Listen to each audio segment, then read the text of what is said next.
Hello दोस्तों, आप सभी का स्वागत है आज़ादी की कहानी। अंग्रेजों ने भारत पर लगभग 200 वर्षों तक राज किया। 1757 से ही भारतीयों और अंग्रेजों के बीच संघर्ष का उल्लेख मिलता है।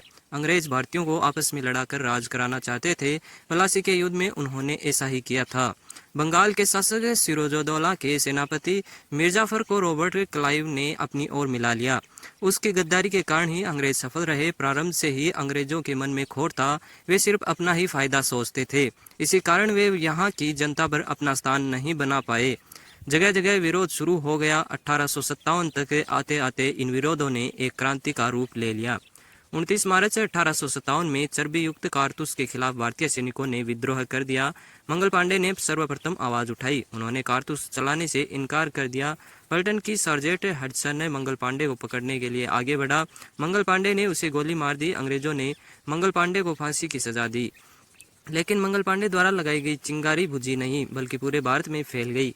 दिल्ली में वक्त खान के नेतृत्व में ब्रिटिश शासन को करारी चोट दी तो कानपुर में नाना साहेब और तात्या टोपे ने, झांसी में रानी लक्ष्मीबाई ने बागडोर संभाल रखी थी। अंग्रेजों को यह संदेश बखूबी मिल गया था कि भारत में राज करना इतना आसान नहीं होगा।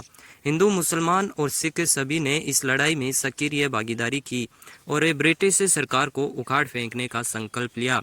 1857 की क्रांति के बाद ब्रिटिश शासन की नीतियों में मूलभूत परिवर्तन हुआ। 1 नवंबर 1858 में रानी विक्टोरिया द्वारा यह घोषणा की गई कि भारत का शासन ब्रिटिश के द्वारा व उनके द्वारा सेक्रेटरी ऑफ स्टेट से चलाया जाएगा। गवर्नर जनरल को वायसराय की पदवी दी गई, जो अब राजा का प्रतिनिधि था। भारत पर ब्रिटिश सर्वोच्चता का सुदृढ़ रूप स्थापित कर दिया गया। अंग्रेजों ने वफादार राजाओं, जमींदारों और स्थानीय सरदारों को अपनी सहायता दी, जबकि शिक्षित और आम जन समूह की ओर ध्यान नहीं दिया गया, जिसका परिणाम यह हुआ कि ब्रिटिश शासन के प्रति घृणा बढ़ती गई। इससे भारतीय राष्ट्रीय आंदोलन प्रारंभ हुआ। इसका नेतृत्व राजा राम मोहन राय, बंकिम चंद्र चटर्जी, ईश्वर चंद्र विद्याधर सुधारवादी के हाथ चला गया। उन्होंने राष्ट्रीय एकता की मनोवैज्ञानिक पृष्ठभूमि तैयार की।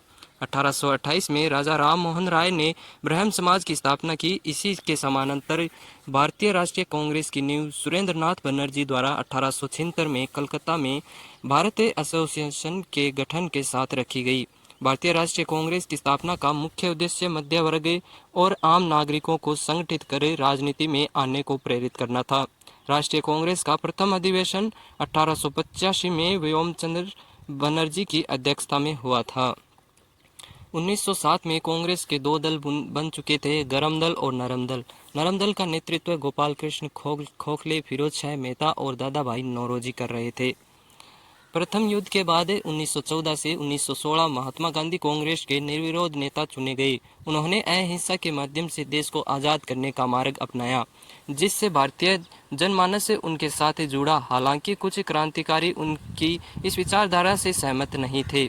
सुभाष चंद्र बोस, भगत सिंह, चंद्रशेखर आजाद, बटुकेश्वर दत्त जैसे क्रांतिकारियों का मानना था कि हिंसक और उग्र तरीके से आज़ादी हासिल की जा सकती है।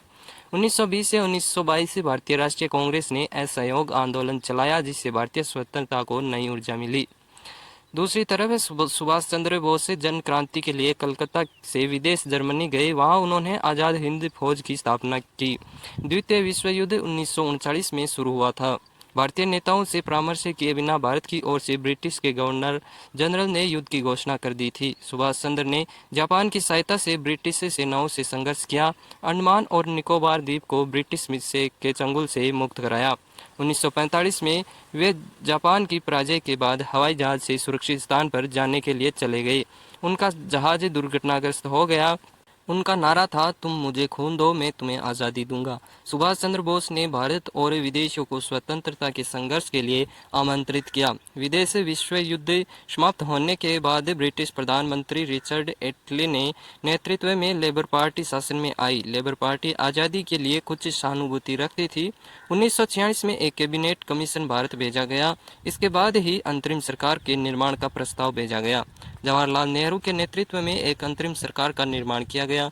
मुस्लिम लीग ने संगठन सभा की मीटिंग में शामिल होने से मना कर दिया क्योंकि वे एक अलग राज्य पाकिस्तान की मांग कर रहे थे। इसके उपरांत लॉर्ड माउंटबेटन ने भारत और पाकिस्तान के रूप में भारत के विभाजन की योजना प्रस्तुत की।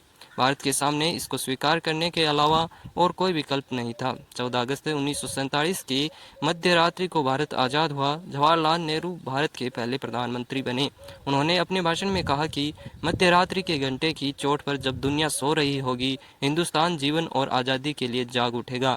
एक ऐसा क्षण आएगा जो इतिहास में दुर्लभ ही आता है, जब हम अपने पुराने कवच से नए जगत में कदम रखेंगे, जब एक युग की समाप्ति होगी और जब राष्ट्र की आत्मा लंबे समय तक दमित रहने के बाद अपनी आवाज़ पा सकेगी। हम आज दुर्भाग्य का एक युग समाप्त कर रहे हैं और भारत अपनी दोबारा खोज आरंभ कर रहा है। यह वीडियो आपको कैसे लगी कमेंट में ज़रूर बताएं। वीडियो को लाइक करें, चैनल को सब्सक्राइब करें। उम्मीद है यह वीडियो आपको अच्छी लगी होगी। मिलते हैं आपसे अगले वीडियो में, तब तक के लिए जय हिंद, जय भारत।